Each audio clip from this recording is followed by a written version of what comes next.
It's TNS Radio. This is Food for Thought, and for the next 2 hours you're with me, and I have some an amazing guest today with me. And but let me first see who's in the chat box, because I see that Doug's actually doing his lines, which is absolutely right. And you do need to behave, Doug, otherwise I will set you lines. I will not use grown-up words again. That's very nice. I'm very happy that you've done that. And I wish I had copy and paste at school, don't we all? That would have been so much easier in detention, wouldn't it?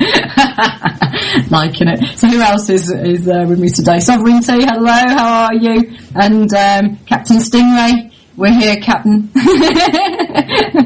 So lovely to see you all. Alan's probably there. Alan, you are, and you always, as always, Alan's putting stacks and stacks of stuff in the chat box for you all to read. But please don't go off yet, because actually, I know what you all like. You'll go off and read these things and watch them on YouTube, and then you're going to miss my show, which isn't particularly good. Now, our bitching's riding shotgun, as you probably heard just then. And so anything technical is actually his fault. I just don't mind that out. Taking no responsibility for that. Mainly because I've got no idea. And we played Footloose, and anyone that was here last night will have, and was in the chat box last night, will know why we played Footloose. And that was predominantly to get rid of Sean and Vibe from the chat box. So I relived my 80s moment, and I hope that you enjoyed that too. Anyway, I've got an interesting guest with me today, and her name is Michele Murray, and she's an intuitive coach, healer, psychic, businesswoman, and what else? You know, it just goes on and on and on, really. Her skills are just rather incredible. She started looking for answers to a 10-year experience of long bouts of depression, for which she was told, like many, many people, that there was no cure. And unable to tolerate any of the side effects from medications and things, she basically went out and sought answers, like a lot of people do who find the alternative routes. And she basically has taken herself on the most amazing journey that I have ever heard in some respects. So she's here, she's fit, well, she's going to be talking to us for 2 hours and giving her perspective on, you know, not just what's happened to a certain extent in her story, but also, you know, how you can move yourselves forward. She's going to help in regards to finding solutions, which is what the show's all about, around optimal performance and things that she is, I have to say, she's managing to achieve herself very, very well, and even I'm in awe. So one of my favourite people at the moment. You know, how do you want to get results? This is the woman to listen to today. So, welcome, Michele. Hi, Debs. Hi, everybody. Okay, so give my listeners a little bit of background about yourself and your journey to becoming this intuitive coach, healer, businesswoman, etc. Okay, it all started many years ago, probably about, it all started about 45 years ago, to be exact, being born into an Irish family. And I went through many personal growth lessons that many of us go through, divorce, you know, all the usual stuff. But eventually I ended up in depression, and there was no one thing that seemed to cause it. I had no idea what had created it. I had plenty of money in my life. I had plenty of opportunities. I was considered reasonably pretty, and I was reasonably popular. But there was this thing I couldn't solve, and I tried everything. Initially, I just wanted to run away. I just wanted someone to make it go away. I wanted someone to tell me I was broken, and then I was going to work out how to fix it. And I went that route, but it didn't work for me. Ultimately, I wasn't getting my life back. I wasn't, the person that I knew I could be. And so I started to investigate. Psychiatric textbooks was the first place I went to, which told me all about my mind and how it was my mind that was creating this to a degree, and all the chemistry and stuff. And I looked into many, many different things, starting with the mind, and realized that the one thing I needed to do was, if my mind was creating this, I basically had to think in a different way. And the thought of that at that moment in time was just so big, so much bigger than I was, thinking, how do I do that? How do I stop my mind going into one all the time, all the anxiety and stress and whatever? And so over a period of time, I went through many paths, trained in many, many things, and met many amazing people and teachers along the way. But ultimately, I still hadn't found the answer. And I'd done all the routes of hypnotherapy, meditation, spirituality, everything. even my diet. It all helped a bit, but there was something missing. And then I went through a phase where I started to ask, because here's the thing, the one thing I've learned in life is what you receive is the answer to the questions that you habitually ask. It is one of the key things to learn about life, that you are getting answers. It's what question are you asking? And so I started to ask, what is it that's holding me back? And I had this experience, which lasted for quite a while, where I actually saw all of my fears. And I'm not kidding. You can imagine if you saw all of your fears in 3D walking around, because I had, energized them so much that actually I could physically see them walking around. I literally thought I was going to expire. It was so frightening, because obviously they were my fears. And so through a process, I started to realize that the only thing that ever stopped me having, doing, being, or receiving whatever it was I wanted to have in life was my unconscious fears. I realized that these were the fears that were running below my conscious level of everyday awareness. These fears were the guys who were pulling my strings and creating my reality. And so, because I was able to see them, I became really good at realizing when I was in fear and when I was in truth, because ultimately, fears aren't necessarily truth. They are versions of truth sometimes, and they come from past experience, generally speaking. And so, over a period of time, I learned how to remove the fear and replace it with something else. I used different techniques. I read much work on it, but ultimately, there's a few things. And the first and most fundamental thing that anybody can ever learn about controlling what they feel and how fearful they are is, if you're feeling fearful, you are thinking fearful thoughts. That is the ultimate thing. If you're feeling angry, you're thinking angry thoughts. If you're feeling harassed, you're thinking that you're harassed. So the first key and most important thing that anybody can get, the fundamental lesson I learned in life, was the only thing I ever think are the thoughts that I am thinking habitually over and over and over again. And so going back to the depression thing, I started to realize that the reason I was feeling depressed over and over again is because I was still focused on, what would a depressed person do in this situation? What would a depressed person think? How does a depressed person operate in the world? And when I let go of the belief in depression and said, okay, how would someone who wants to be successful, how would someone who wants to step out the front door today think? How would that person act? How would they operate? And let go of the label and just focus on exactly what it is that I want in the world. My life shifted. My life shifted so radically that actually I sat on the sofa one day and went, my God, I haven't thought about depression for 6 months. And my life is awesome. So you can change absolutely anything you want to change in your life and your experience just by managing how you think and what you do. Now, it's really interesting because you've just said to me you saw your fears.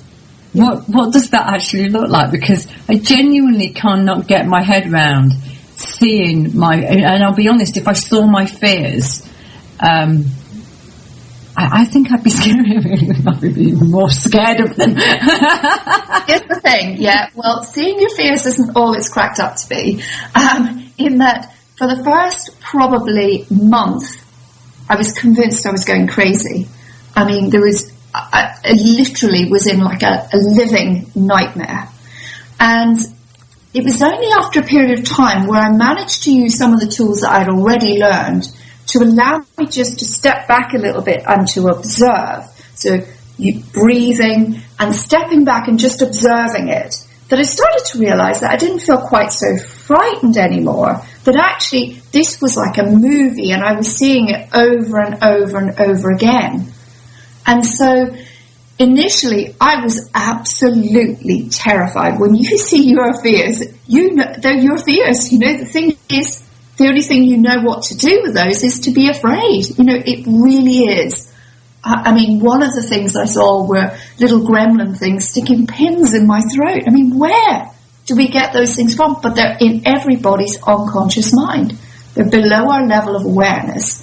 And they're things like the horror movies we watched as children, everything we say, oh, that's really scary. Every time you do that, your unconscious mind takes a snapshot of that thing and puts it in your unconscious file in this big filing cabinet, and it's, maybe labeled something like my ultimate fears. And so every time you feel fear, not only are you feeling the fear in the moment, but you're actually feeling all those fears because the unconscious opens a great big filing cabinet labeled my fears. So you're seldom feeling fear in the moment. It's usually a combination of the unconscious filing cabinet full of fear and, of course, whatever you're focused on in the moment. But yes, feeling your fear, seeing your fears is quite something. But I've always said I'll believe it when I see it. So if anybody's running that thought out there, I might suggest that they might want to change it. Now, Sovereignty in the chat box has said fears are unresolved incidents. Yeah, I would agree with that. Fear is absolutely a very normal thing for us as human beings, and it's really just as that person was saying, unresolved incidents. It's just a place where we haven't come into truth. So we have. Now you talk about truth quite a lot. Can you explain what you mean by working with your truth in regards to that?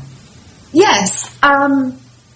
Ultimately, we're a mind, a body, and a spirit. And while we are having all these great adventures here on the earth plane, and we're maybe running businesses, or we're busy mums and dads, or we're musicians or artists, whatever our path is, our path ultimately is designed to evolve us as beings. We're here to evolve beyond our fears. Basically, that's all it is. So each time we take on a new role, we will find that role absolutely attractive. So it might be we decide to become a business person, or we might decide to have children.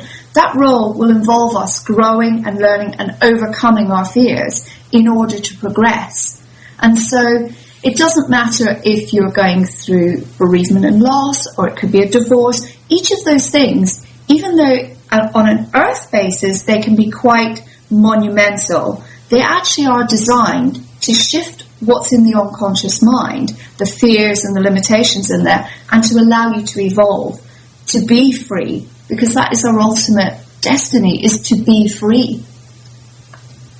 But how can we truly know our truth if it's been interfered with by our fears? How do people kind of see their way through that? Well, the ultimate thing is really to trust nothing that you think. Basically, it's a case of, for me personally, I work with just surrendering my thoughts. So whatever thoughts come up, I surrender them. Now, some people may work with a higher power, like God or something like that. For others, you can just surrender it to truth. Ask for the truth to arise. Just ask for the truth to appear. Every question you ask is answered. There is nothing that is withheld from you. The old adage, ask and you will receive, is absolutely true. Now, it's really interesting because, you've said to me you can't believe your thoughts there. So, and I have clients who effectively, I would teach them to muscle test, which is the kinesiology side of things, so that they can ask their body questions and they can go away with some of the tools. And they don't trust that. So, at what point do you actually learn to trust with that? Because fundamentally, if you're asking to surrender your thoughts and you've got massive fear, which a lot of people do have now, they have massive fear. Most people I find are being driven by that. Then fundamentally, how do you, see beyond that to actually this truth and trust yourself? Because fundamentally, that's what you're saying, isn't it? You've got to trust yourself in the wider scheme of things, not just actually what your mind is saying. It's fascinating that as well, because I think it was Anne Nin, who basically says about you can't trust your mind. Yeah, well, one of the things that happens when we're fearful, if I just explain the effect that has on the body, what happens is our mind isn't just upstairs around our head, which is what most people think. our mind is actually transmitted through every cell of our body. So what happens is when we go into fear, we block the free flow of energy, the free flow of everything that's possible. We then shut down possibilities. And so it creates what I would describe theoretically as an energetic block. So sometimes if you are experiencing massive fear, there are times when you need to reach out and get assistance for that. And it could be energy healing. I certainly would recommend things like transcendental meditation, where you repeat a mantra or a word over and over again. That can certainly help. But sometimes you just need to ask for outside help to release that blockage. Sometimes you just can't do it for yourself. It's as simple as that, because once you get shut down and into that world where you're really just stuck in a cycle of fear, it can sometimes be very hard to see or to get out of that easily. Sometimes you just need a bit of extra help, a little bit of assistance, whether that's just a friend who can hold your hand and tell you that it is going to be okay, someone that you trust that says, this is going to change, this is going to pass, this is a moment in time, your life will change. This is a symptom that something massive is going to happen in your life. This is just a symptom, and this needs to pass in order that you move into that new space. Interesting. Now in the chat box, people are talking about the book Feel the Fear and Do It Anyway, which is by Susan Jeffers. Yes. And it's quite a famous book, and she just talks about how to move through it all. And Bob's just saying fear taps into the fight or flight subconscious system, leading to an uncertainty, discomfort and imbalance. The big factor with that is the adrenaline that it pushes through your system, which actually changes your hormonal picture, which changes your thinking. And so from my perspective, a nutritional perspective, fear is a massive factor in health. And, do you want to talk a little bit more about the impacts on the cellular level of that sort of anxiety, fear sort of picture? Well, anxiety and fear, absolutely.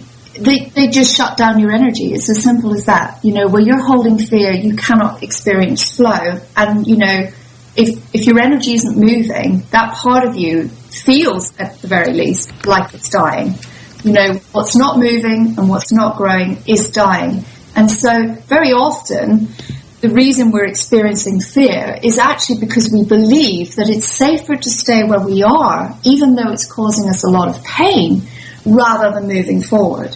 And very specifically, I've experienced this situation where you're in a relationship, for instance, that is abusive or difficult or, really isn't, absolutely isn't lighting you up anymore. It is a difficult position to be in. And yet that fear of moving forward, of choosing something different, it is a thing that just keeps you stuck.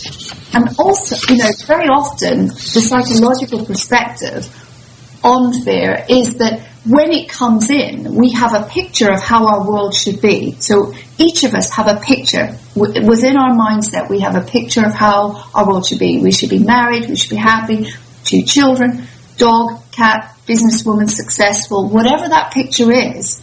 And when something comes in that rocks that picture, we go into a dysfunctional pattern. And part of that pattern is fear. It's one side of the coin, usually followed by sadness or anger. And this is a very typical and very natural human behavior. But the key to getting out of it is to focus on what you want. I mean, staying in fear and even discussing your fear does nothing to move you forward. You're just stuck. You just stay there until something comes along or you choose, a big why. And very often that big why is, that by moving through that fear, there's something better for you on the other side. Now, the whole discussing your fear thing's really fascinating for me because, of course, you've got counselling and you've got some of the talking therapies out there which do have you go over and over and over the things that are creating the problems for you. And then Bruce Lipton's work shows that that you should not be doing that. Fundamentally, you are programming yourself by doing that. Absolutely. I mean, each time you experience something, your unconscious mind is listening. This massive master computer part of yourself is listening. So if you have had an experience that was particularly traumatic, for instance, each time you discuss that, you are re-traumatized. Every cell in your body remembers, and you're reigniting that and asking each cell will remember exactly what that experience is because it's got that in its history. So I have personally gone through some of those processes, but found, I'm not saying they don't work for some people, I'm sure they do, but for people for whom that hasn't worked, the key thing is to focus on where you're going. You know, going back over the old ground seldom does anything other than keep you stuck in the past and reignite your past and bring it into this moment. Now, Sov-T's on the chat box is saying he has 2 rules. Don't sweat the small stuff and everything is small stuff. It's Richard Carlson's work, I think, is what he's referring to there. And you're absolutely right in many respects, aren't you? Because often people do get stuck in what is not the bigger picture, but in the smaller stuff that isn't actually a priority in their life. Absolutely. And that's what's so fascinating at times, isn't it? Absolutely. It's the easiest thing in the world. When something goes wrong, what we do is, and I can quote my own example, depression, prime example. So I'm now given this thing, you are broken, you have this and it will never heal. And so I go off and I think, well, something must be able to change in that. So I go off and I start researching everything to do about depression. So although I wanted to get well, I became an expert on what was wrong so it wouldn't go away. Yeah. All I had to become was an expert on what I didn't want. You know, the quality of your focus and where you put your focus will determine where you go next. And, you know, from my own personal experience, I was a living example of exactly what happens when your focus goes on to what's wrong. Yeah. And that is really interesting because, of course, I don't know about you, but I get a lot of clients coming and they are expert in what is happening to them, and they will send me masses and masses of data and information off the internet. They know their illnesses inside out. Absolutely. And it's, they've got totally bogged down in that, and actually, rather than actually looking at what they'd like to have instead. Absolutely. It's a human failing, unfortunately. We're just drawn like magnets, and in today's age of internet access, while it's brilliant for some things, there are things, where unfortunately the sharing attitude isn't always a healing attitude. You sit there and you read some blog about people who've had depression and all the drugs they've taken, how it's not working, and you come off and you feel 10 times worse. And you're picking up, symptoms and ideas suddenly start playing out in your life. You're thinking, oh God, I feel worse, and I've got that as well. It's just human nature. We're very empathic, and it's not always a brilliant thing to focus there, shall I say. A few years ago, when I had my first dog, I went out and got a dog book, and at the back of this dog book, it had like a hierarchy, little boxes with lines, and it said yes or no, and you could run through the symptoms, and basically, it would start at the top, and it said, did the dog have a temperature? You go, yes. And no matter which route you took, basically, the end box was, no matter how you made your way through this, the dog's dying, you better get it to the vet. And that is how I kind of liken the internet in some respects. If you want to sit there and kind of read about your symptoms, by the end of it you can go, no, oh my God, I'm down for surgery next week to have everything removed. Absolutely. And your mind opens the gateways for the experiences that you are thinking about most. So if you're totally focused on what's wrong with you, your whole awareness becomes exactly that, because you're channeling, your energy is channeled into that. Your life force is going in a direction that won't pay you great dividends, put it that way.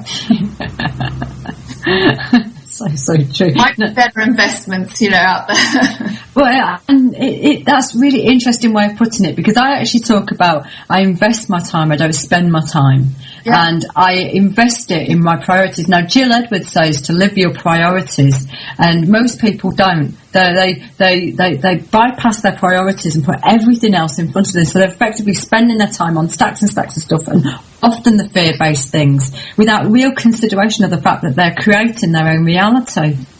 Absolutely. Again, it's another, it's a faulty programming issue, shall we say. The old should box starts popping up. Oh, but, what will they think of me? One of our basic human fears. What will others think of me?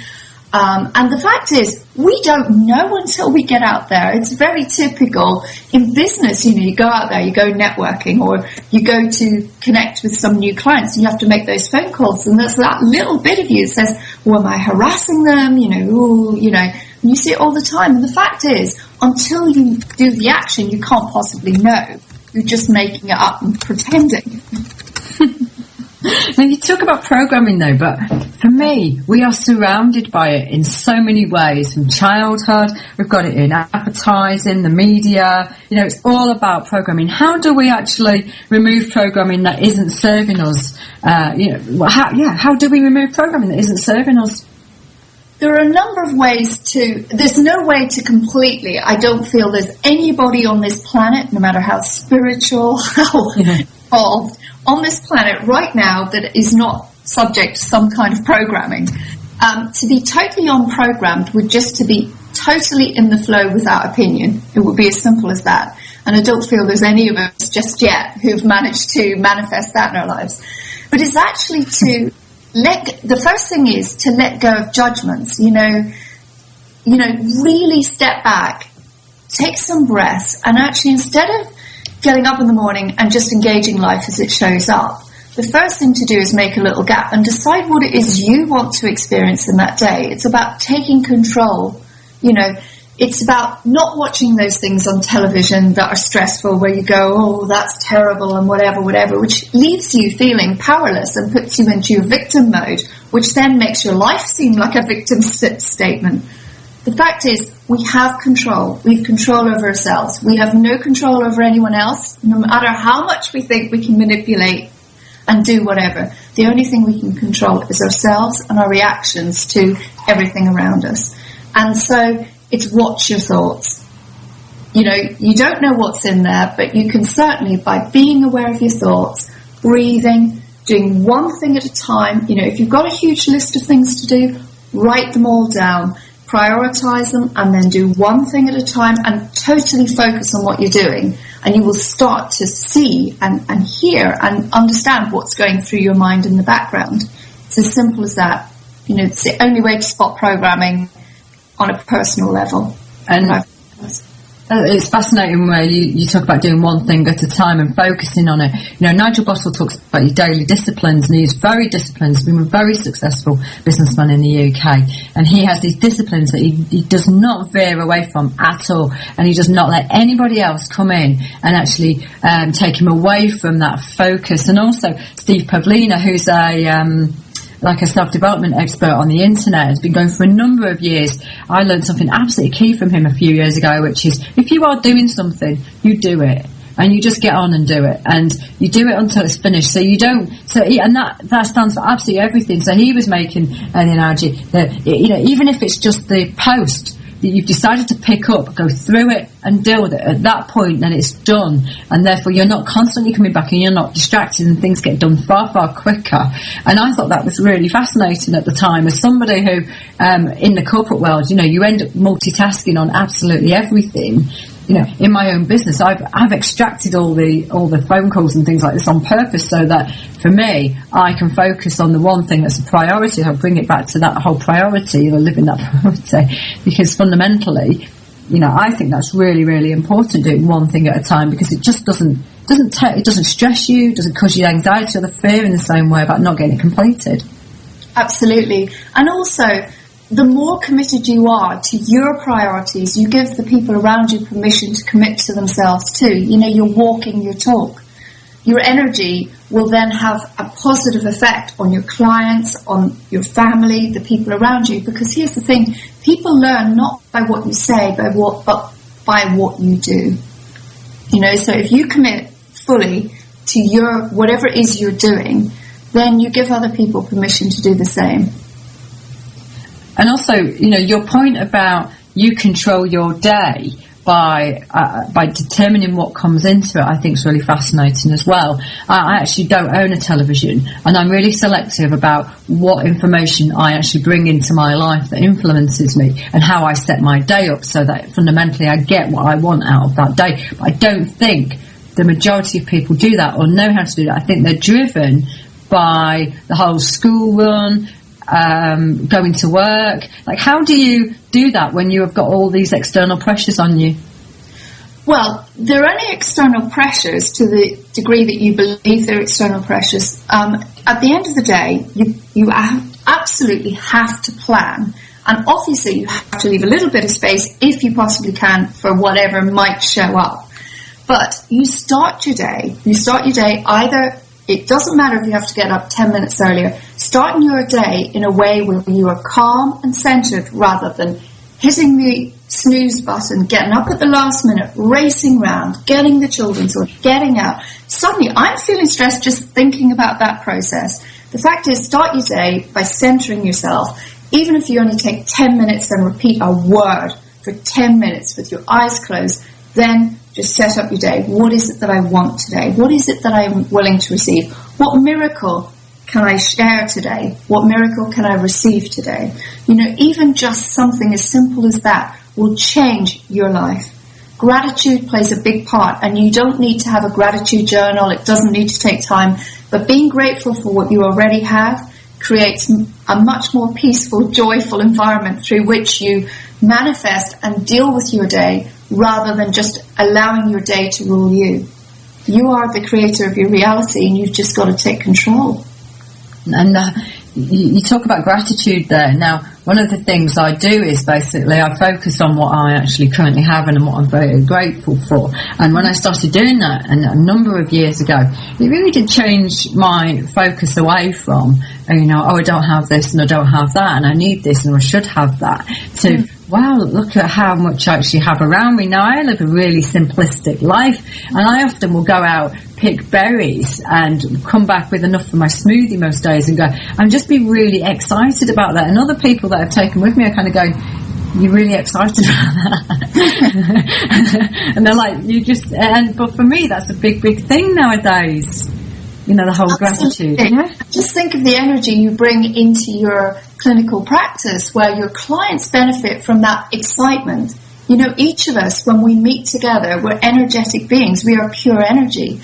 And so we leave a gift behind us. Now, that gift can be stress, anger, arguments, whatever, the latest murder mystery, or it can be joy, joy over the simple things. Imagine what a gift you give to people when they, have interacted with your energy system compared to someone who's running stress, there's not enough, etc., etc.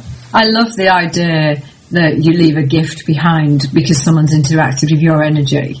Absolutely. Yeah, we do. It's like trick or treat, I'm telling you. It's like trick or treat. I mean, I know because I've personally interacted with your energy, so maybe a couple of days later I want to dance, and I'm like, oh, where's that come from? This is really cool. And it's because I've been around your energy, and that's something that brings you joy, and so it comes up, and I'm like, wow, that's brilliant. Thank you so much, Debs. So you get a bit of gratitude coming back to you because you've left a nice gift behind. But so many people, they don't realise that we're constantly gifting. It's trick or treat. What are you leaving behind you? It's not just a case of you're in your little universe of one. You're in a kingdom. And in your kingdom, there's either a victim sitting on the throne or there's a victor. And the only thing that changes that is how you think. It's, how you think. Do you think in ways that say, oh, everything's happening to me and I don't know why it's happening and all of that, and why is this happening to me? Or do you say, okay, so this has happened. I've got lemons from Sainsbury's. I really wanted raspberries, but I've got lemons. What can I do with lemons? What's in this? How can I change this? How can I create something good out of this? And that sort of attitude starts to build your muscles, your life muscles. It really starts to change your life. And the more you do it, the more you realise that you've got all this power and you can do lots of things that you never thought you could do. But if you never try and you just sit and moan and complain, then of course you're never going to find that out. So fundamentally, This is all about moving into your own power, isn't it? It's about controlling and disciplining your mind, isn't it? Absolutely. And what you think just creates your day. Honestly, 95% or 80% of what shows up in our lives is actually down to just psychology, purely what you think. Nothing to do with the actions you take, just 80% of it is purely down to your mindset. And Duck Dodgers on the chat box said, yeah, ducks. And Duck's actually said, I think have you been telling Vin that I've set you lines, Duck? I cannot believe you've said Duck's made me do lines. She's not allowed to do that. Tell her.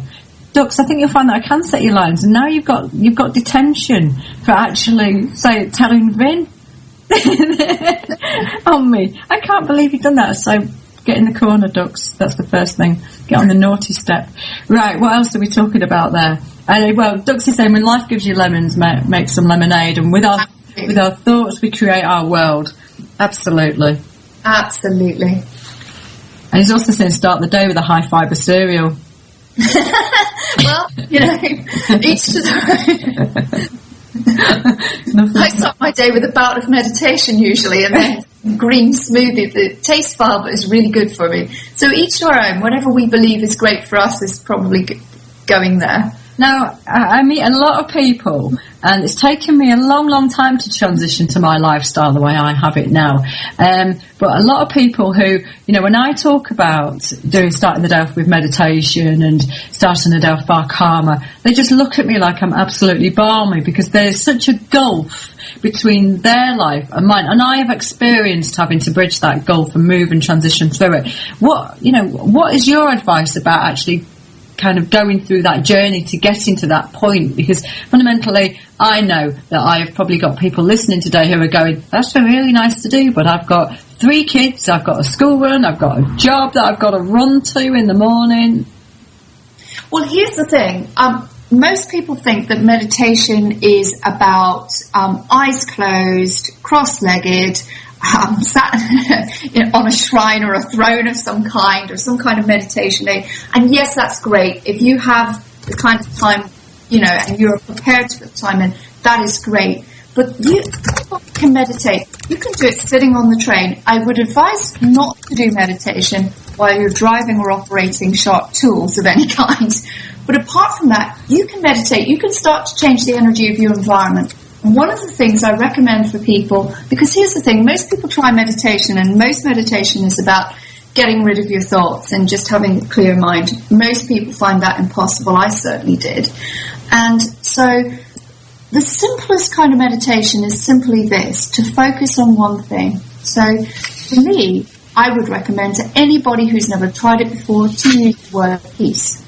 And just all you do is you repeat the word peace over and over and over again. You can do it while you're getting your kids their cereal, while you're walking the dog, while you're walking to work, while you're on the train. No one need know. You don't need to say it out loud. You can just say it in your head over and over again.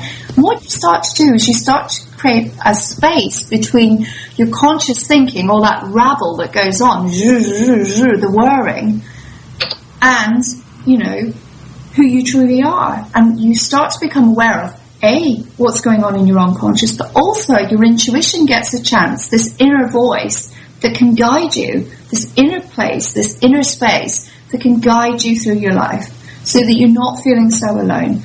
But apart from the peace aspect, it's just brilliant for your physical health.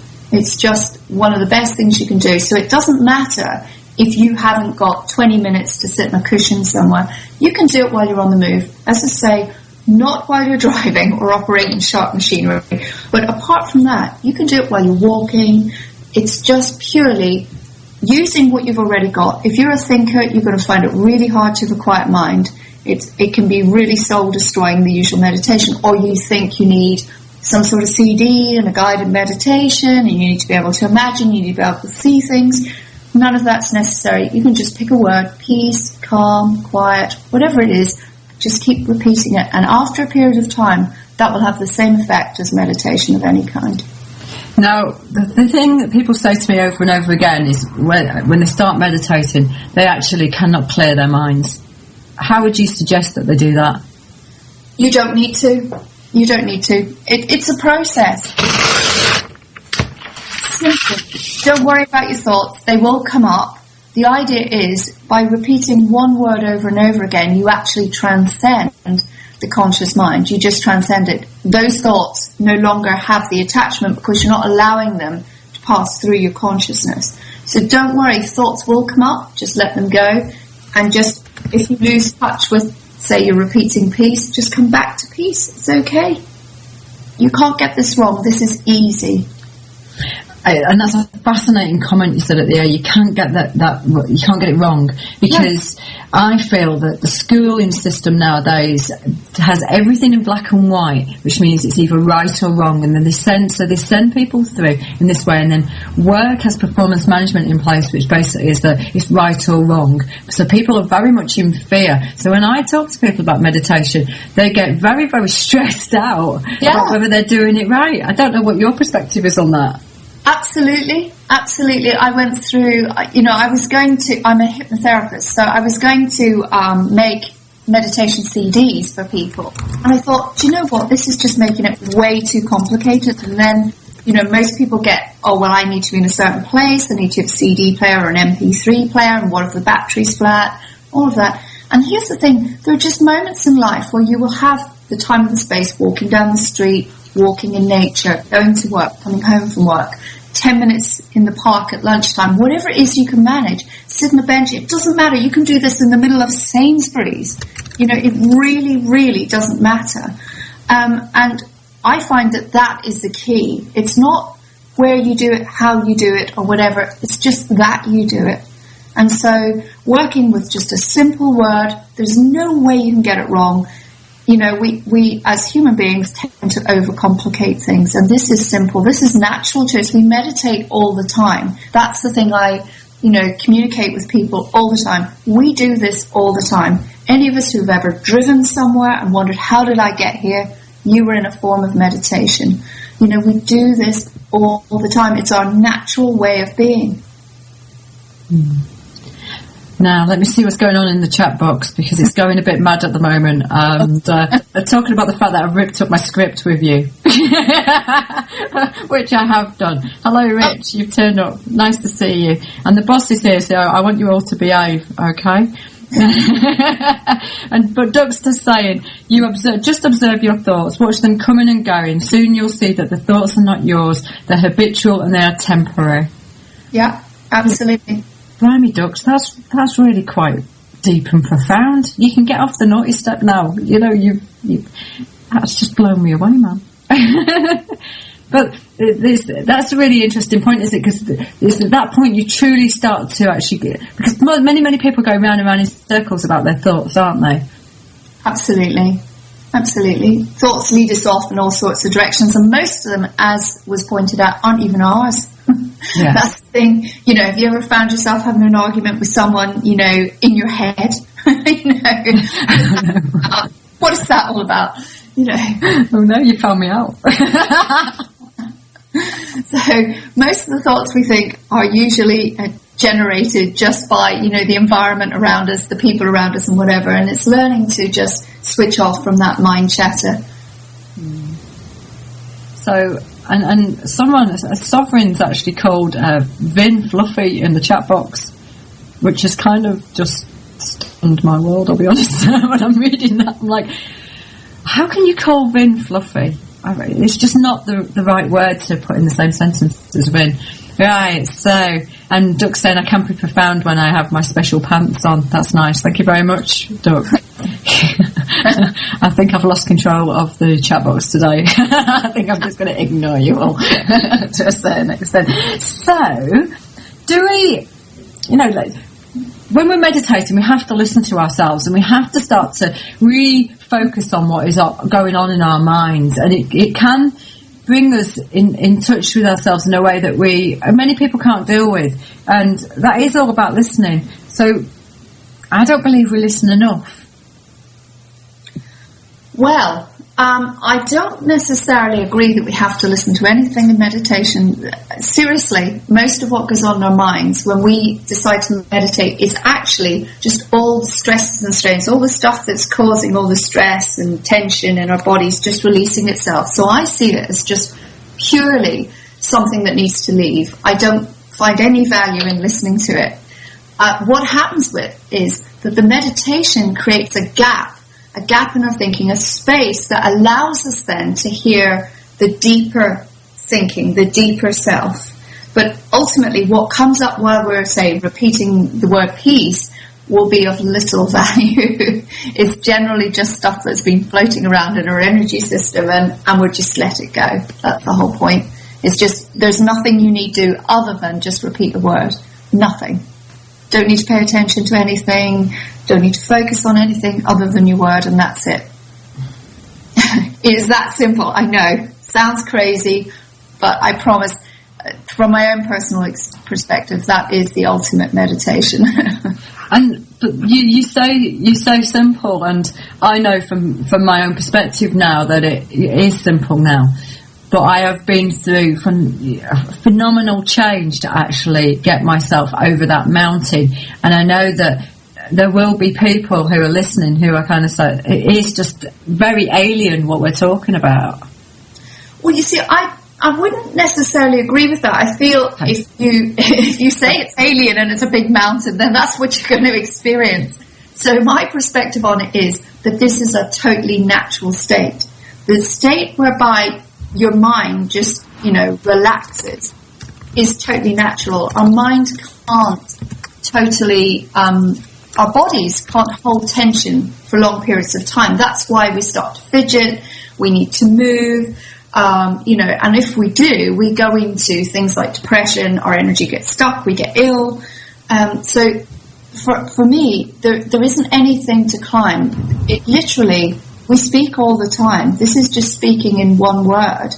You just literally say one word over and over again. There's nothing, there's no mountain to climb, nothing to do, no special breathing, no special seat, nothing. There's nothing special about this. There's nothing extra holy about it necessarily. It's just purely creating a space in your day where you just let go and you take your mind into focusing on one thing. Lovely. Right. I think we'll have a break and we'll have a couple of tracks of music. I think we're going to have the Beatles and bits and pieces. I think Bob's got it all lined up for us. So let's just see, just before we have a little bit of a break with it, anything actually is in the chat box. Bob's saying past and future thoughts create the uncertainties. Well, they're the home of your fears. Really, it's stay in the present. It's called the present for a reason, because it's a gift.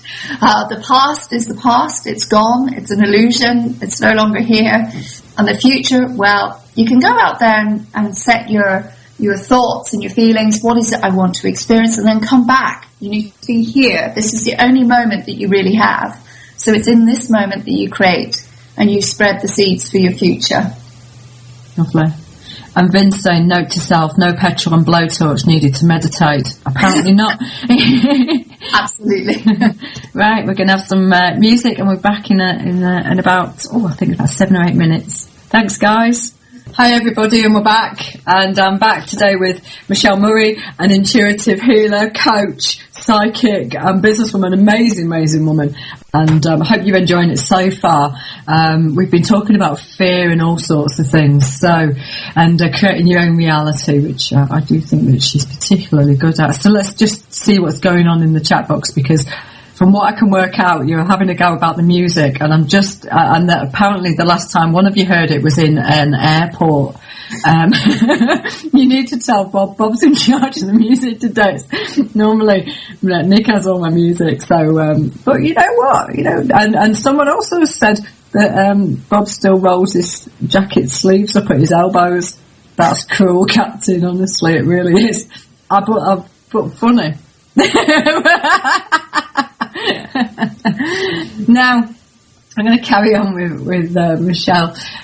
Now, shamans refer to death as the wise advisor, and since facing death means that we often start to appreciate our life far, far more, and most people will actually, it drives people to then create massive, massive change, and I see this over and over again, but people will create crisis in their life to then move themselves into another arena, won't they? Now, that means that they've not created the mindset, they've just created something that's pushing them. How do you create the mindset rather than the crisis, from your perspective? Do you mean how do I advise people to move beyond the creating crisis to just creating the life that you want? Yes. Well, there's a few things to do with that. And the first thing is, what you focus on expands. So when something goes on in your life, and here's the thing, there are things going on in our life all the time, whether it's someone around us having an argument, whether we have someone not being very nice to us. But how we view that starts to create a reality. And so the first thing is, you are in control of your mind. What goes on in there? If you've got nasty tenants, you're the only person who can get rid of them. You've just got to ask them to leave and just say, you're not welcome here anymore, and shut the door. Most of us don't, we go, well, I'm thinking, I keep thinking really angry thoughts, and you think, well, you need to stop doing that. It's as simple as that. You've got the power to stop that. But more than that, it is about creating a focus in your life. What is it you want to experience? And when you have thoughts that aren't aligned with that, is the surrender process. Surrendering it and asking for truth. Just letting go. Just realizing this isn't important. It really isn't. Most of the stuff we get knitted into, or most of the stuff we stick into, is understanding that the nature of life is change. From the cells in our body that are changing every moment of every day, as you know, Debs. We are constantly changing, and if we think we're going to sit in our little house and nothing's ever going to change, then that would be the first illusion I would advise anyone to let go of, and to start to do things that are outside of your comfort zone. It could be, like for instance, a couple of years ago I decided to take up running. I'd always hated it. The thought of getting hot and sweaty and running along pavements, I used to look at people and laugh. And the thing is, sometimes you've just got to face down those things that you think, I couldn't do that. You can, but you've got to make a mindset that you're not going to allow anything to own you. So, for instance, a fear of heights. Do something that puts you in the environment that gets you over it. The more you do something that frightens you, the less frightened you become. It's basically do something every day that scares you a little. If you're not living a life where you are getting a little bit scared every day, then you're not living. It's as simple as that. You're cruising. And sooner or later, with who we are, we're here to evolve beyond our fears. If you're living an easy street, the chances are that you're living from your programming, and something will come along, because our nature is to change. So something will come along to disrupt that and throw us off the cart. So we have to learn a bit more. We have to continue our journey. Our journey is constant learning. I agree. Now, Rich in the chat box is saying he feels a change is coming, but he doesn't know what. But he will embrace it. And I get a sense that a number of people out there know that there's going to be change happening, or that they're going to experience something and they don't know what is coming. What's your perspective on that at the moment? When you feel that, embrace it, because here's the thing. You've probably been saying in your mind, I want this, I want that. It could be anything, but just think about what you've been saying to yourself. Is it that you've been saying for yourself for a long time, I want something that is not currently in your life? Because that's usually why we want it. And by doing that, we send a message out, and every prayer is answered, every thought is heard. So basically what then starts to happen is the energy starts to come back, and if you're aware enough to actually feel that change coming, that's brilliant. I mean, I just take my hat off to you. You're in tune with who you are. And I just say, be excited. It doesn't matter what shows up. Everything in your life is a gift. Well, it's hard. Well, for some people it can be hard, can't it, to see that some of the things that happen to them or happen to their family is a gift. And I feel often people say that, and yet on the other side of that, people are kind of going, how can I see this at the moment as a gift? Well, yes. Well, here's the thing. I think when you go into something really big, I had an experience where my 23-year-old brother died of a brain tumour before his life had really begun. And I have to say, in that moment, I couldn't really see the gift. I have to be absolutely brutally honest. It was the most impossible thing to me. But here's the thing. It's about surrounding yourself by people who can support you, who remind you who you are, even when you're in that place where because we all do. We go into a place of, whoa, what was that? Help, and we need our friends. This is where community and surrounding yourself with people who believe in you and know who you really are. And it's not saying you can't do grief. Of course, that's natural. Or when something happens that rocks your world that you don't feel fear. But it's those people around you who remind you and say, you're strong, you can get through this. Can I help you with this? What can I do to help? You're going to get through this. Encourage the person, remind them who they really are. It's the most important thing. So this is a place for friends and those around you to gather around and say, look, we know who you are. Get the person out of their everyday reality and keep them moving, and they'll be fine. These are all natural events in our lives, although they seem at the time like totally, earth-shattering. The fact is, people die every day. I mean, it sounds terrible, but it's part of our life as much as living. It is a part of our life. Just like the cells in our body, there's thousands of them die every day. It is purely a perspective. And while for that person, when they go into that place, say it's, bereavement, that is a very hard place to go, and there's a process. There's a process that just about everybody goes through. The fact is, the people around you help you. You're not on your own. It really is surrounding yourself with people who believe in you, who know who you are, who support you in those times. It sometimes isn't all about you going it alone. And we often forget about bringing people around us to support us. I know that one of the key things I often work on with people is making sure they've got the right support in different ways, and getting them to really think about that support and what it's giving them and what they're giving. Absolutely. It's so key that we remember that we are supported, that we are loved, and we are cherished by someone, because most of us have a story. I mean, many people that I've met have a story about their childhood, and indeed I had one for many years as well. But the fact is that no human baby can survive to adulthood without nurture of some kind. It just can't happen. We're totally helpless. So someone loved you, someone nurtured you, because human babies can't live without that.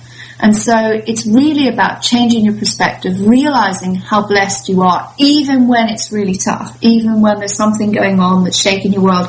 It's about seeing what you've still got.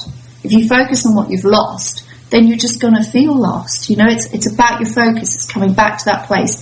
This is what I've got.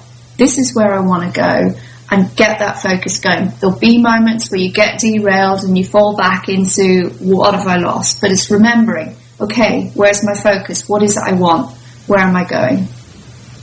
And for me, the question that comes up there is, what matters most to you? Absolutely.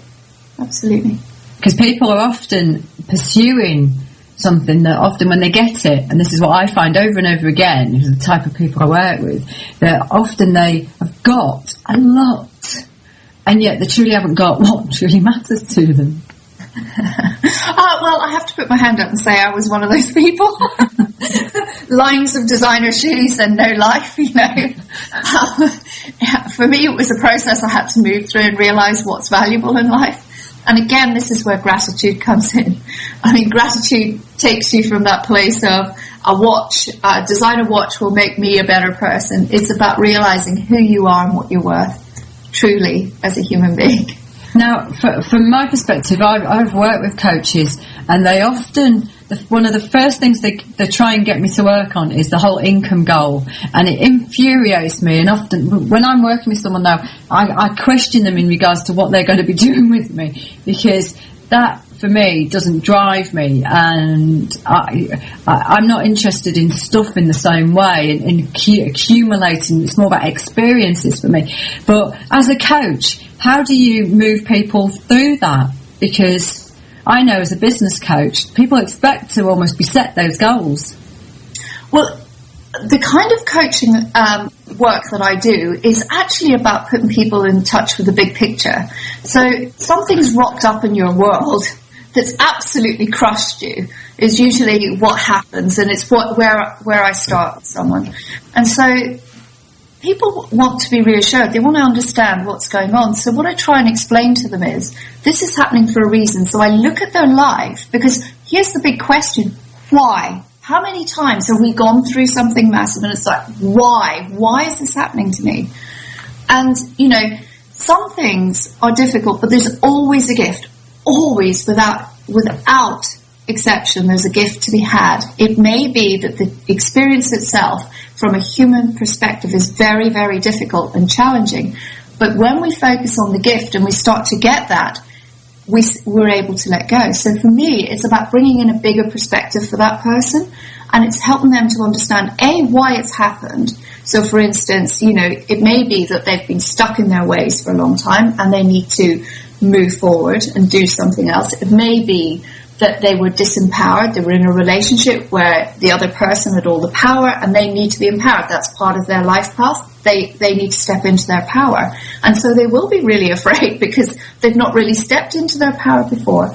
But for most of us, it's creating a focus that's balanced. So we look at all the areas of someone's life, or at least the ones that are lacking, shall we say. The ones that the client doesn't mention are usually the ones you need to look at, because those are the ones that are going to heal them, solve their problems, make them happy, believe it or not. They might think that relationships aren't important to them, but perhaps they've got a business problem where they're having terrible fights in the office, there's, you know, hierarchical problems, and it all stems back to what's missing for them in their life.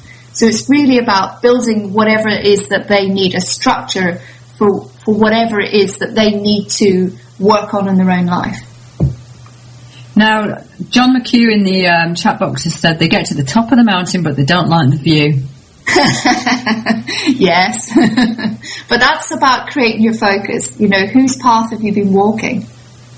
You know, very often if you don't set, you know, where you're going, if you have a sat nav and you put no coordinates in and you're just driving around, you're just going to end up anywhere.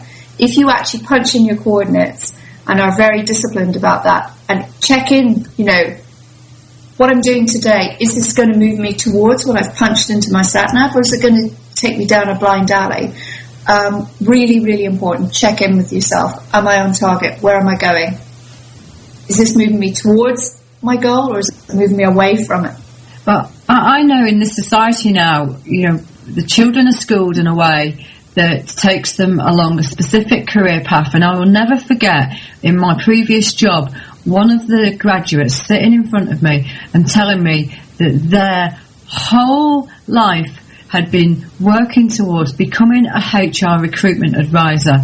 And my jaw was on the floor. Now, I worked as a HR business partner at the time, and I thought, well, that would never be my dream in school. I wanted to be an astronaut, or, you know, go off around the world and do all these mad things, or be an artist.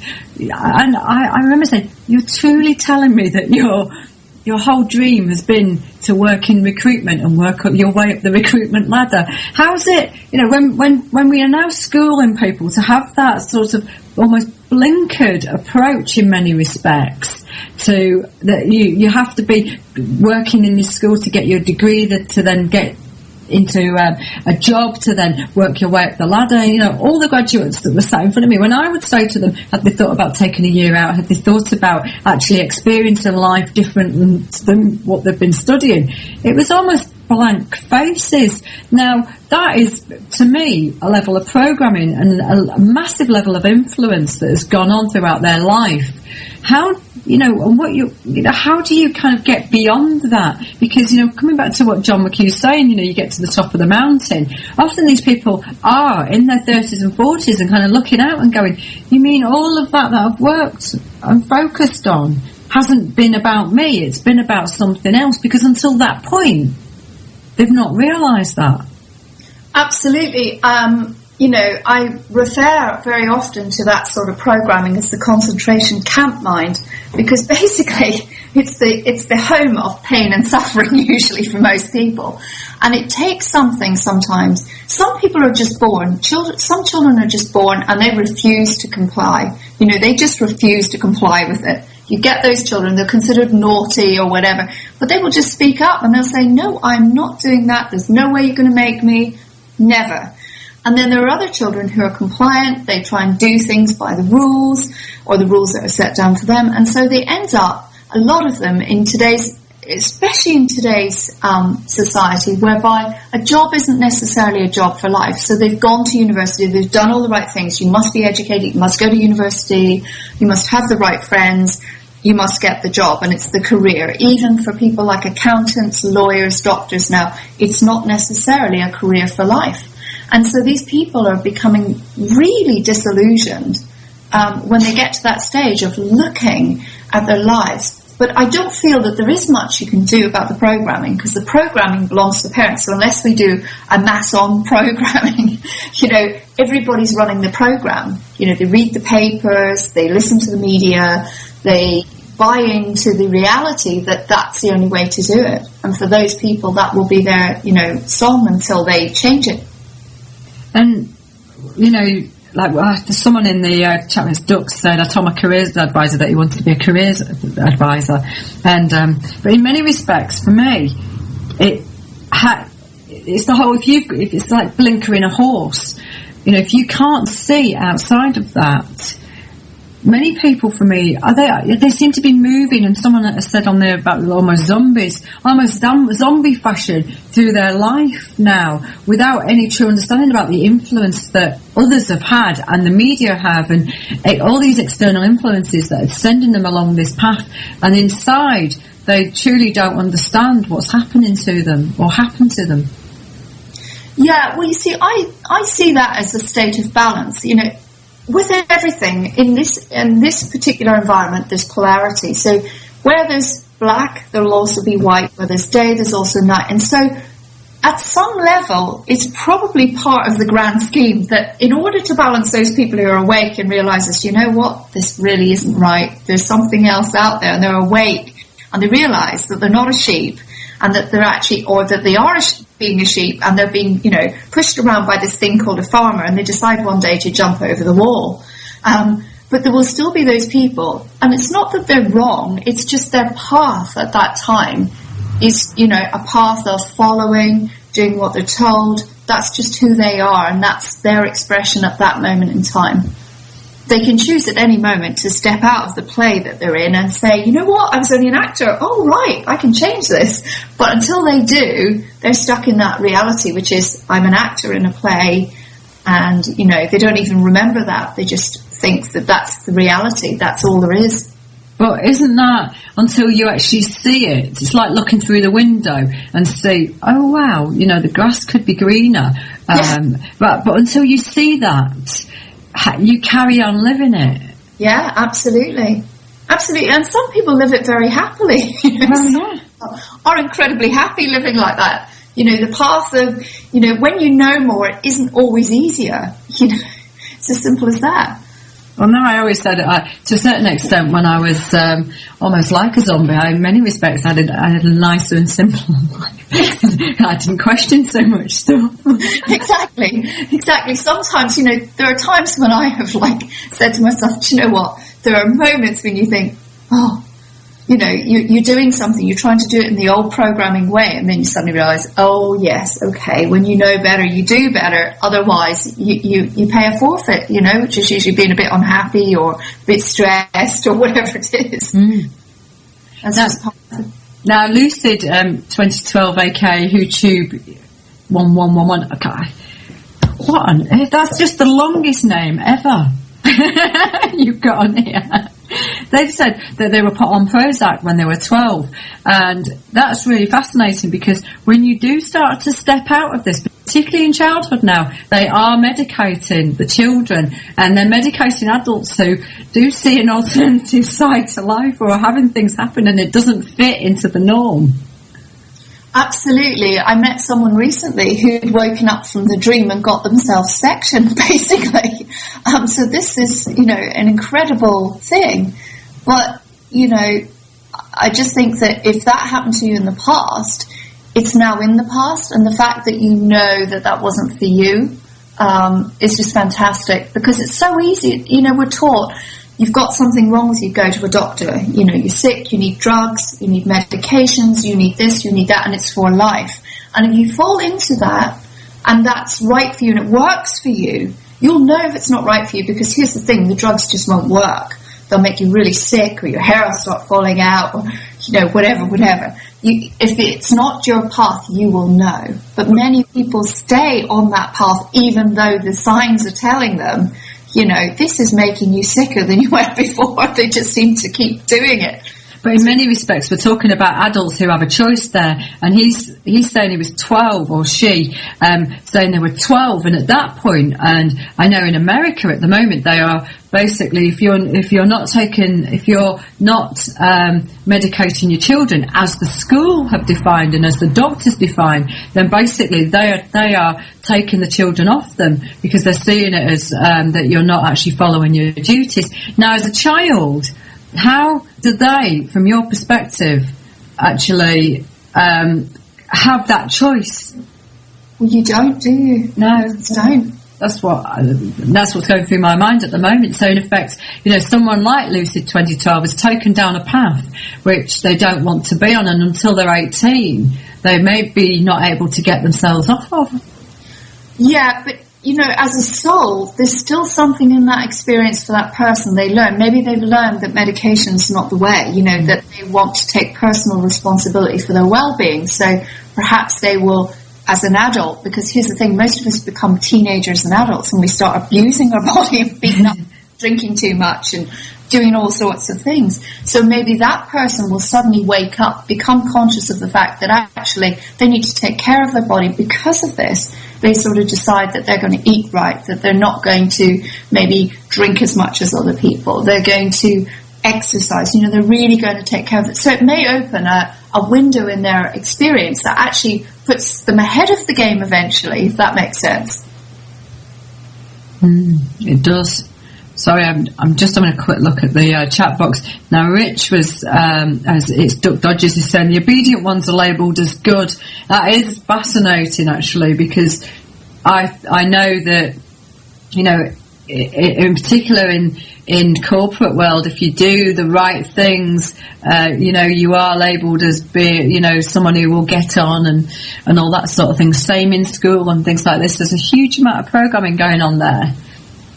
Yeah, but we've always got free will. In school we don't. We're children. We do as we're told, or else, but certainly as adults, if we're in an environment that doesn't suit us, again, you have free will. You don't need to be there. You can change it. It may take a little while for you to change it, so you can either change the regime or, you change it by voting with your feet. I understand that in this day and age, and with the current, stuff that's going on in the economy and whatever, that might take a little bit of time. But it's about, okay, this isn't happening for me. It's not working for me. I would like to change it. You can change your reality, A, by the way you think about it in that moment, and say, okay, I want this. You put your best in and you just move forward and you just allow a new opportunity to become open to you. But moaning about things when you're in that situation just drags you down, drags your immune system down, drags your energy down. You'll feel absolutely lousy and you won't realise that it's actually your thinking. The job itself is neutral. Mostly you may have people that you have difficulties with, but generally speaking, again, it's always about, what I think, I feel. If you remember one thing from this call, what I think, I feel. So no matter, you might meet people that are objectionable, but at the end of the day, it's about, you are the master of your thoughts. You are the master of how you feel, always. And that is fascinating, because I worked in a job for a good period of time and I absolutely loathed it. And when I went and did a course over a weekend, a Psych K course to add to my skills, and this was all part of my journey. And after the weekend, I went into that job and one of my colleagues said to me, "What have you done this week?" And I said, "Why?" And she said, "Because you look like you've lost 10 years off your face." Exactly. Exactly. Once you get that magic pill, because we all get blinded, I'm stressed, but actually you're just thinking stressful thoughts. You just change your thoughts. It's amazing. If there's one thing that, one master key I could give to anyone is what you think you will feel. Yeah. Nothing else. You don't feel anything outside of you. You only feel what you're thinking. And the fascinating thing for me was the person I'd worked to for that period of time had caused me so many problems, and so had the work. And from that moment onwards, it was just like it had never happened. It was not a problem for that moment, and I was still doing the same job and still dealing with the same person. Exactly, because your mindset had shifted. Yeah. The energy you brought to that, instead of this, loathe, detest, and energy, that kind of energy, you actually were bringing in new energy into the environment. So, as I say, if you're in a space where you're not really enjoying the regime, the thing to do is to absolutely manage your mind. It is the thing that will keep you buoyant, keep your energy up. You will attract, the people, the opportunities. But if your energy's down and you're moaning and, you're doing your pity stuff, nothing wrong with that if that's your thing. But if you're doing that, you're absolutely never going to attract that ideal, whatever it is that you want. Because whatever's coming next is usually a step up. Now, lots of coaches say to you to follow your dreams, and there's loads of books out there saying follow your dreams. Now, I can truly get to grips with that far more now than ever. But, from your perspective, how do you start to follow those dreams and the impact that can have in the long term? Well, the first step to following any dream is to constantly ask yourself, if I had that dream, what would I do right now? It's one of the fastest ways to make dreams come true is actually in each moment say, if I had that dream, say you want to be a multi-millionaire, you want to be a business person, you want to save the world, you want to, whatever it is for you, each person has their own personal take on what that would be. But in that moment, it's like, if I was already there, what would I be doing right now? What would I do right now? And it helps you to focus your attention onto the things that really matter, the things that you really want, versus the distraction, the interruptions, the things that take us off course and actually have nothing to do other than, the PlayStation and all of that starts cutting in when we're incongruent. So if we really work with our minds and say, okay, for instance, if you wanted to be the Archbishop of Canterbury, it's a strange analogy, but say you did, you're starting out and you're just, someone who's just joined the ministry and you're just starting to learn. Well, the first thing you do is you say, okay, if I wanted to be the Archbishop of Canterbury, if I was him right now, what would I do? And you live your life in that direction. You start moving in the direction of your dreams rather than the direction of your nightmares. You stop listening to your fears. Remember what you think, you will feel. Write it down. Write down your dreams. Put them on a board. Put them somewhere where you can see them. You don't necessarily physically need to see them.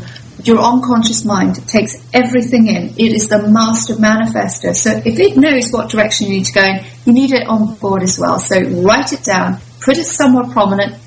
Replicate it. Put it in your bathroom mirrors. Put it on your fridge. Put it wherever you spend time. And that is the best way to start getting your sat-nav moving you in the direction of your dreams rather than your nightmares. Really fascinating, because lots of coaches talk about creating your vision boards and what you actually want. And I find this sometimes really quite difficult because, for me, sitting in a field doing nothing for most of the day would be my just, fantastic for me with my dog. That's fantastic. Put it on if that's your dream. There's nothing wrong with that. I know most coaches will be saying, well, you need this, you need that, you need the other, but that's their reality. Remember, you are the master of your reality, and what they say is irrelevant, really. I always say to anyone I work with, if it's not for you, you just say so. It's about your dream. Where do you want to go? What is it you want to experience? It's really important. There's only one you. You're absolutely unique.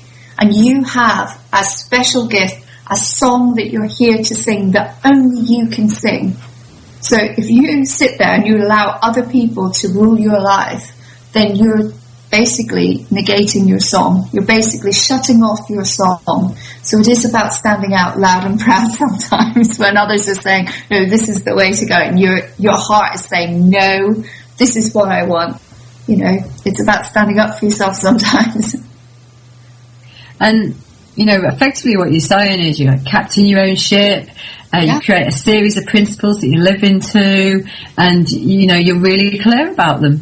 Yeah, absolutely. The clearer you are, the quicker you move in the direction of whatever it is you want.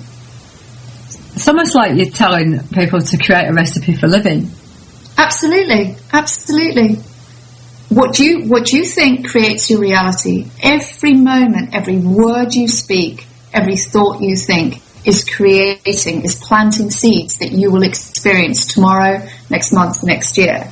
So, mastering your mindset is number one. It's basically taking control. Get the monkey off your shoulder. Tell it it's time for it to go. Set it free somewhere nice, though. Send it to the zoo.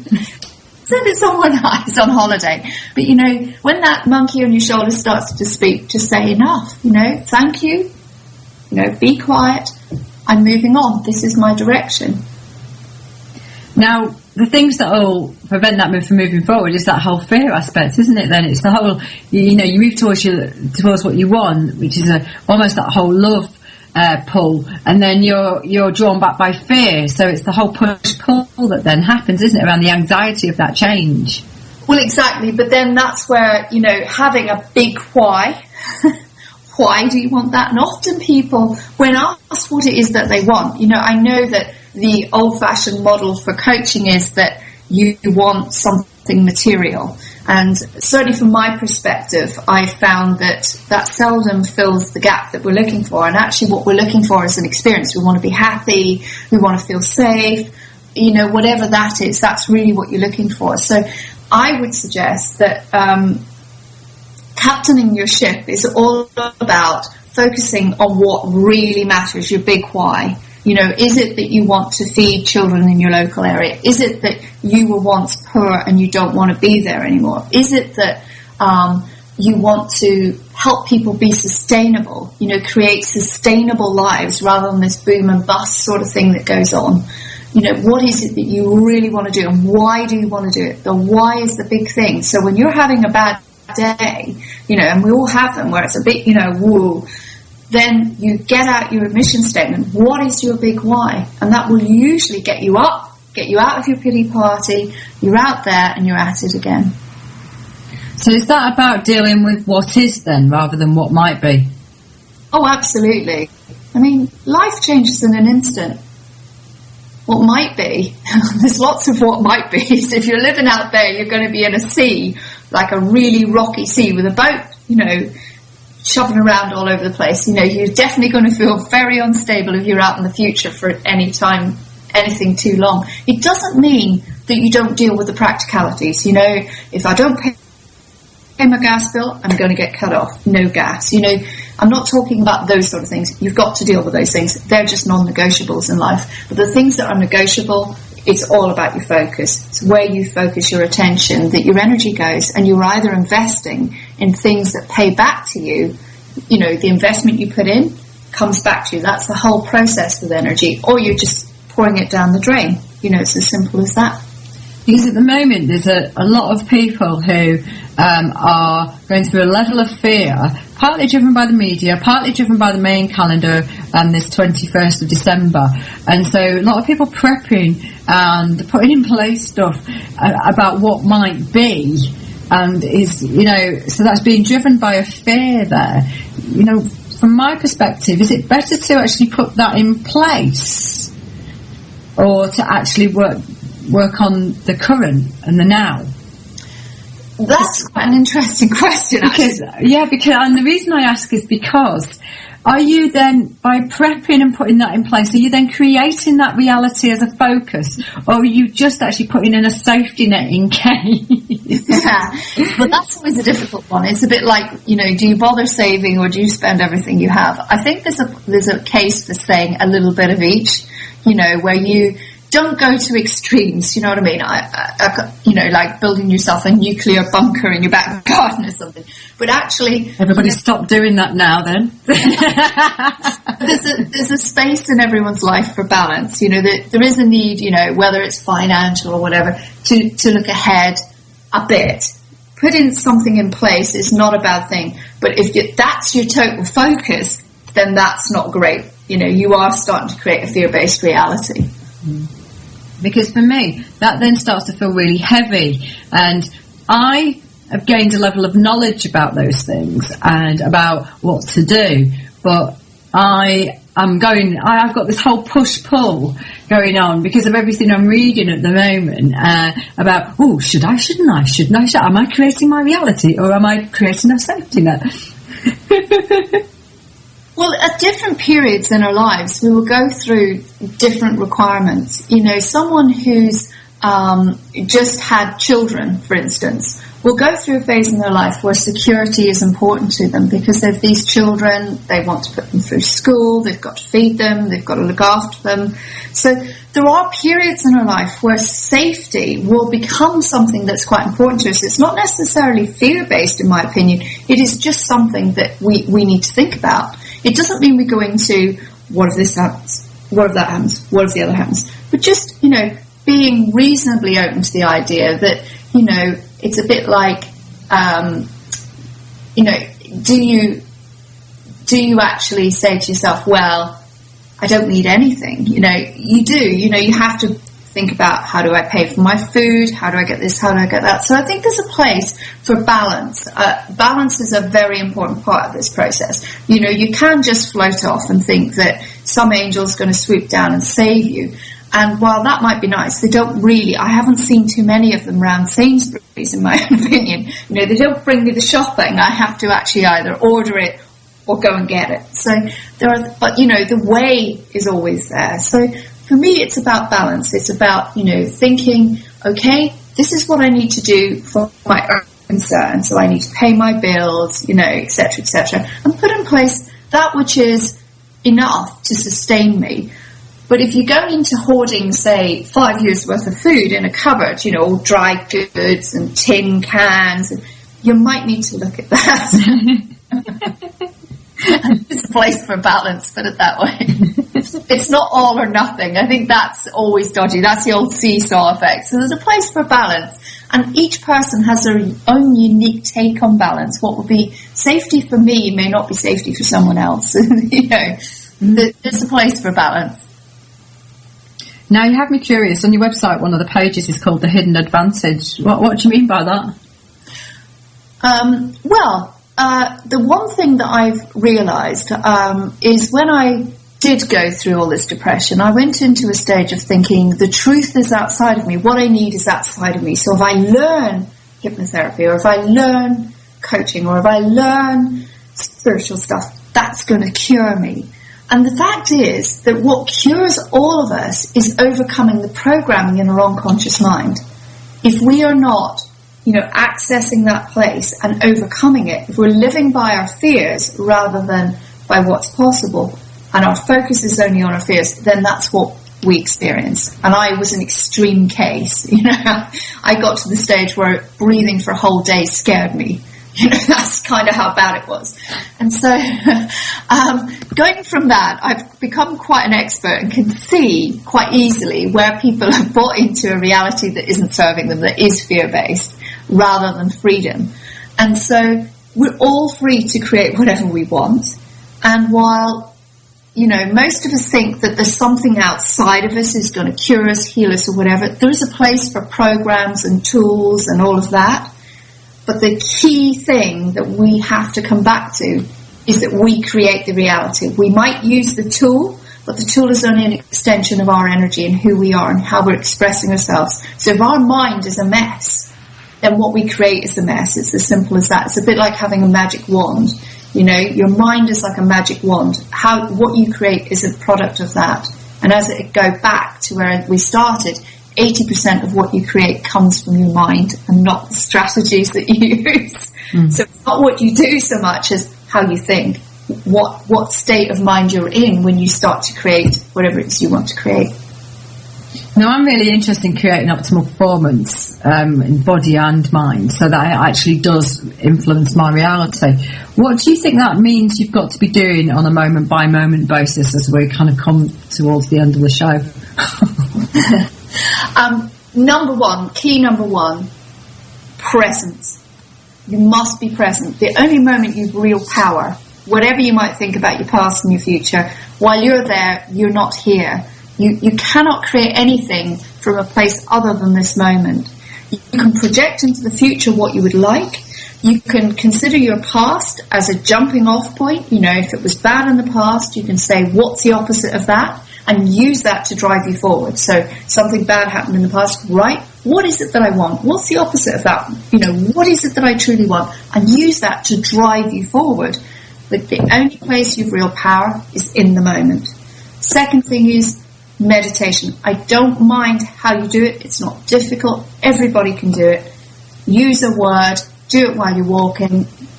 You know, you can do it. There is time. Everyone has 24 hours a day. There is time in your life for this. If you're not making time for this, I'm sure you're making time for worrying now and then. You could change that. Worrying is just meditation on your fear. So, meditation. The next one is focus on what you want. You know, the amount of time we get hoodwinked and we're caught up and we suddenly realise we're focused on what we don't want. Focus on what you want. Decide what that is. Focus on it. Create a plan. It doesn't mean you plan how you're going to run a marathon, but it does mean that you create a plan. You know, how am I going to show up? How am I being right now? You know, what am I thinking? You know, be positive. Positive thinking is one of the key things to moving you forward. Even when you're afraid, you know, just saying to yourself, I've had moments when I've been out running and my legs have been killing, you know, it's just like, oh, am I ever going to get through this? And just saying to yourself, I am strong. I can do this. Will push you through what you need to get through. There may be days when you show up and, you know, life's not going your way so well, or so you think. But remember, a positive mindset will take you through those days. Sticking to very simple things, keeping it simple. Keep it simple. Fantastic. It's really fascinating, isn't it? Because at the end of the day, you know, I believe that the more I've simplified my outer world, the more my life has felt simpler, and the calmer and lighter it's all felt. Yeah, absolutely. Absolutely. But also you've created a focus in your life that drives you forward in the direction that you want to go in. So how, in regards to kind of, how do you move people through that whole moving towards the simplicity? Some of the stuff that I do basically involves removing energy. Most of the time when we are really stuck and we can't find a way out, it's usually because our energy has become blocked up. So the first thing is get the energy flowing. Second thing is start working on, you know, who is this person? What is it that they want? And also showing them what they're learning from that experience, because most of us go into the whys, and that creates a pity party because we're really stuck in why is this happening to me, and we can't get there because we're stuck. And so starting to show them that actually this is a process and this is what you're learning. Generally speaking, most people start to move forward. Taking out the negativity, you know, removing the programming, revealing the programming, removing it and overcoming it. And most people just start to fly. Most of us, we're not broken. It's just we've got a bit stuck, you know, that's it. You're never broken. You've just got a bit stuck. Yeah, I think that's a really nice thing to say. So I love, you know, the key thing I'm taking away from this is, you know, that we leave our gifts lying around us with people. That just, you know, I'm leaving a gift of dancing with yourself, and that's just made me laugh all the way through it. I leave a gift with everybody I see it, but that's made me really focused about what I'm leaving with people. Absolutely, absolutely. You know, every single interaction with every other human being is an energy interaction. And so if you are, you know, running bad moods and fear, that's what you're leaving with others, you know. And if you're in business or you're trying to get a job or you're trying to communicate with the head of your school, you need to be concerned about what exactly you are leaving, because that's the impression that person at a non-conscious level will take away from you. Although I'm psychic, we're all psychic to a degree. Everyone has walked into a room and felt the atmosphere. You know, or look at two people, you go round to a couple's house and to have dinner, and you can just tell that they've had a row or something. You just tell there's a bad atmosphere, you know. So we've all got it going on. It may be fairly unconscious, but we are aware. And so we will be repelled or attracted to people and situations. by the very energy that we hold and how we think, and our thinking creates that, basically. Fantastic. Michele, this has been a superb interview. Can you give people your contact details? You're based in Surrey, aren't you? So yes. How do people contact you? Where's your website? Those sorts of things. My email address is michele@inthecompanyofangels.co.uk. The email address is the web address is www.inthecompanyofangels.co.uk. And that's about it, really. Okay, so you are taking on clients at the moment, aren't you? Yes. Yeah, so now you cannot have the luxury of a negative thought is what I've taken away from today. I will be honest, because it is creating your reality, and that just builds on, you know, the stuff I was talking about previously, the Freeman Jack stuff that was going on the other week. Oh my God, it's been absolutely profound for me. The Tom Campbell work, Bruce Lipton work. Wow, guys, you know, we are creating our reality on a moment-by-moment basis. What do we want? Because if we can create it, you know, why would we create such negativity? We want it to be the way we want it to be. So, come on. Now, we've got Shaziz next. Shaziz is in the house. I can see he's there. And you know, he's our very own modern day Tesla. We have his YouTube channel back. It was taken down this week. So hopefully we all put a level of positive energy towards that and got it back up and running, because the information on there is totally invaluable. Although I do think it's only a matter of time before Shaziz actually just teleports himself into our living rooms and we don't need YouTube to actually watch him anymore. So keep tuned in for him and his free energy information and his absolute madness. Let's face it, you know, Shaziz is absolute madness and pretty cool with it. So we've got the Chemical Brothers coming up next, and what else have we got, Bob? I think he's got some 80s music with his jacket sleeves rolled up ready for us, and I'm going to hand over. It's been a great show. Thank you very much. Thank you very much, Michele. Thank you everyone.